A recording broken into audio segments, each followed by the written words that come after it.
ಮಧ್ಯಪ್ರಾಚ್ಯದಲ್ಲಿ ನಡೀತಾ ಇರುವಂತಹ Iran Israel ನಡುವಿನ ಯುದ್ಧದ ವಿಚಾರದಲ್ಲಿ ಈಗ ಭಾರತ ತಟಸ್ಥ ನಿಲುವನ್ನು ತಾಳಿದೆ. ಹಾಗಾದ್ರೆ ತಟಸ್ಥ ನಿಲುವಿನ ಹಿಂದಿರುವಂತಹ ಲೆಕ್ಕಾಚಾರ ಏನು? ಬನ್ನಿ ನೋಡ್ಕೊಂಡು ಬರೋಣ. ಇರಾನ್ ಇಸ್ರೇಲ್ ನಡುವೆ ಯುದ್ಧ, ಭಾರತದ ನಿಲುವು ಮಾತ್ರ ತಟಸ್ಥ. ಭಾರತಕ್ಕೆ ತಪ್ಪಿದ್ದಲ್ಲ ಆರ್ಥಿಕ ಹೊಡೆತ. ಇರಾನ್ ಮತ್ತು ಇಸ್ರೇಲ್ ನಡುವೆ ಕಳೆದ 4 ದಿನಗಳಿಂದ ಯುದ್ಧದ ಉದ್ವಿಗ್ನತೆ ಹೆಚ್ಚಾಗಿದೆ. ಇರಾನ್ ಮೇಲೆ ಇಸ್ರೇಲ್ ನಡೆಸಿದ ವಾಯು ದಾಳಿಯ ಬಳಿಕ ಇರಾನ್ ಸಿಡಿದೆದ್ದಿದೆ. 200ಕ್ಕೂ ಹೆಚ್ಚು ಸಾವಾಗಿ 400ಕ್ಕೂ ಹೆಚ್ಚು ಜನ ಗಾಯಾಳುಗಳಾಗಿದ್ದಾರೆ. 2 ರಾಷ್ಟ್ರಗಳಿಗೂ ಹಲವು ರಾಷ್ಟ್ರಗಳು ಬೆಂಬಲ ಸೂಚಿಸಿವೆ. ಭಾರತ ಮಾತ್ರ ಬೆಂಬಲ ಸೂಚಿಸದೆ ತಟಸ್ಥ ನಿಲುವನ್ನು ತಾಳಿದೆ. 2 ರಾಷ್ಟ್ರಗಳಿಂದ ಆಮದು ರಫ್ತನ್ನ ಭಾರತ ಹೊಂದಿದ್ದು, ಬೆಂಬಲ ಮಾತ್ರ ಯಾವುದೇ ರಾಷ್ಟ್ರಕ್ಕೂ ಘೋಷಿಸಿಲ್ಲ. ಪರೋಕ್ಷವಾಗಿ ಇಸ್ರೇಲ್ ಅನ್ನ ಬೆಂಬಲಿಸಬಹುದು ಅಂತ ಹೇಳಲಾಗ್ತಿದೆ.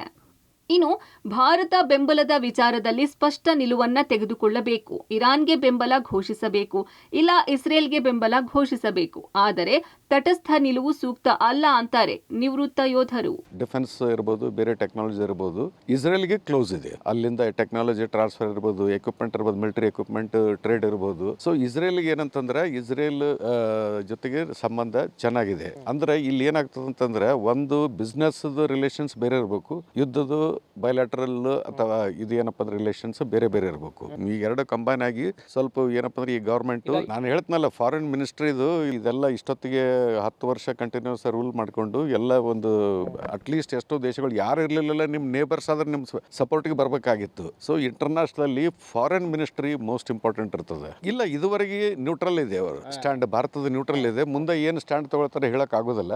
ಬಟ್ ಈಗ ಏನಂತಂದ್ರೆ ಕೆಲವರು ಅಲ್ಲಿ ಇಸ್ರೇಲ್ ಇರಾನ್ ಪರವಾಗಿ ಅಂದ್ರೆ ಇರಾನ್ದಲ್ಲಿ ಮುಸ್ಲಿಂ ಕಂಟ್ರಿ 53 ಮುಸ್ಲಿಂ ರಾಷ್ಟ್ರಗಳಿದೆ. ಬಟ್ ಅವ್ರದ್ದು ಡಿವೈಡ್ ಏನಿದೆ ಅಂದ್ರೆ ಶಿಯಾ ಸುನ್ನೀಸ್ ದಲ್ಲಿ ಡಿವೈಡ್ ಇದೆ. ಸೊ ಇರಾನ್ ಏನಂತಂದ್ರೆ ಇರಾನದು ಒಂದು ಅಪ್ರಿಷಿಯೇಟ್ ಮಾಡ್ಬೇಕಂದ್ರೆ ಅವ್ರು ಎಷ್ಟೋ ವರ್ಷಗಳಿಂದ ಮೊದಲು ಇರಾನ್ ಇರಾಕ್ ವಾರ್ ಇತ್ತು, ಗಲ್ಫ್ ವಾರ್, ಅದೆಲ್ಲ ನೋಡ್ಕೊಂತ ಬಂದು ಅವ್ರಿಗೆ ಒಂದು ಏನು ರಿಯಲೈಸ್ ಆಗಿದೆ ಅಂದ್ರೆ ನಮ್ಮ ಸ್ವಂತ ಶಕ್ತಿ ಎಲ್ಲಿವರೆಗೆ ನಾವು ಇರೋದಿಲ್ಲ, ಬೇರೆ ರಾಷ್ಟ್ರಗಳಿಂದ ಹೆಲ್ಪ್ ಆಗಲಿ ಇಂಡೈರೆಕ್ಟ್ಲಿ ಅಥವಾ ಡೈರೆಕ್ಟ್ಲಿ ಅದ್ರ ಮೇಲೆ ಡಿಪೆಂಡ್ ಆಗಬಾರ್ದು ಅಂತ ತಿಳ್ಕೊಂಡು ಸೆಲ್ಫ್ ರಿಲಯಂಟ್ ಇದ್ದಾರೆ. ಈಗ ನಿನ್ನೆ ಅವರು ಟೆಲ್ ಅವೀವ್ ಇಸ್ರೇಲ್ದ ಕ್ಯಾಪಿಟಲ್ ಮೇಲೆ ಅಟ್ಯಾಕ್ ಮಾಡೋದು ನೋಡಿದರೆ ಅವರಲ್ಲಿ ಮಿಲಿಟರಿ ಕೆಪಬಿಲಿಟಿ ಇದೆ. ಇವ್ರದ್ದು ಐರನ್ ಡೋಮ್ ಇರ್ಬೋದು, ಏನೇ ಇರ್ಬೋದು, ಒಂದು 100 ಮಿಸೈಲ್ದಲ್ಲಿ 90 ನ್ಯೂಟ್ರಲೈಸ್ ಮಾಡಿದ್ರೆ 10 ಬಿದ್ದೇ ಬೀಳ್ತಾವ. ಈಗ ವರ್ಲ್ಡ್ ಆರ್ಡರ್ ಚೇಂಜದಲ್ಲಿ ಯಾವ ದೇಶ ಯಾವ್ದು ದೇಶ ಜೊತೆಗೆ ಕೋಆಪ್ರೇಷನ್ ಮಾಡ್ತದೆ, ನಿಲ್ತದ, ಸಪೋರ್ಟಿಗೆ ಬರ್ತದೆ, ಅದ್ರ ಮೇಲೆ ಏನಪ್ಪ ಅಂದ್ರೆ ಟ್ರೇಡ್ ಆಗಲಿ, ಮುಂದಿನ ಬರ್ತಕ್ಕಂಥ ಈಕ್ವೇಷನ್ಸ್ ಆಗಲಿ ಅವೆಲ್ಲ ಚೇಂಜ್ ಆಗ್ತಾವೆ. ಈಗ ಇರಾನ್ ಜೊತೆಗೆ ಜಾಸ್ತಿ ಇಲ್ಲ, ಯಾಕಂದ್ರೆ ಇರಾನ್ ಜೊತೆಗೆ ನಾವು ಆಯಿಲ್ ತಗೋಬೇಕಂತ ಮಾಡಿದರೆ ಅದು ಟ್ರಂಪ್ನ ಧಮಕಿ ಮೇಲೆ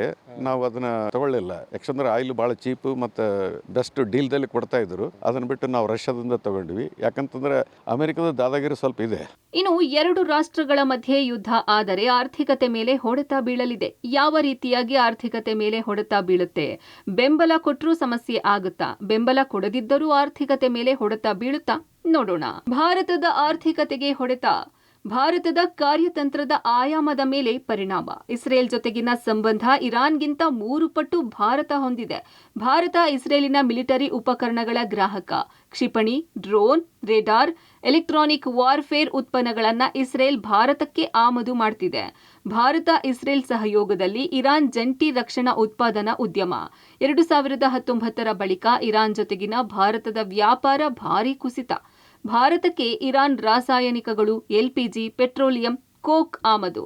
ತೈಲ ರಾಷ್ಟ್ರಗಳು ಇರಾನಿಗೆ ಬೆಂಬಲ ಕೊಟ್ರೆ ತೈಲ ಪೂರೈಕೆಯಲ್ಲಿ ಸಮಸ್ಯೆ. ಇನ್ನು ಭಾರತ ಬೆಂಬಲ ಕೊಟ್ರು ಕೊಡದೇ ಇದ್ರು ಆರ್ಥಿಕತೆ ಮೇಲೆ ಯಾವ ರೀತಿ ಹೊಡೆತ ಬೀಳಲಿದೆ ಅಂತ ನೋಡೋದಾದ್ರೆ, ಭಾರತದ ಮೇಲೆ ಏನು ಪರಿಣಾಮ? ತೈಲ ದರ ಹೆಚ್ಚಾಗಲಿದೆ.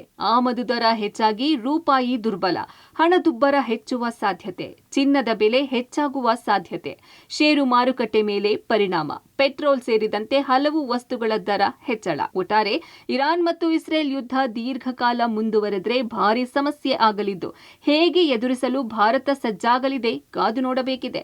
Lokesh Kodagadala, public TV, Bengaluru.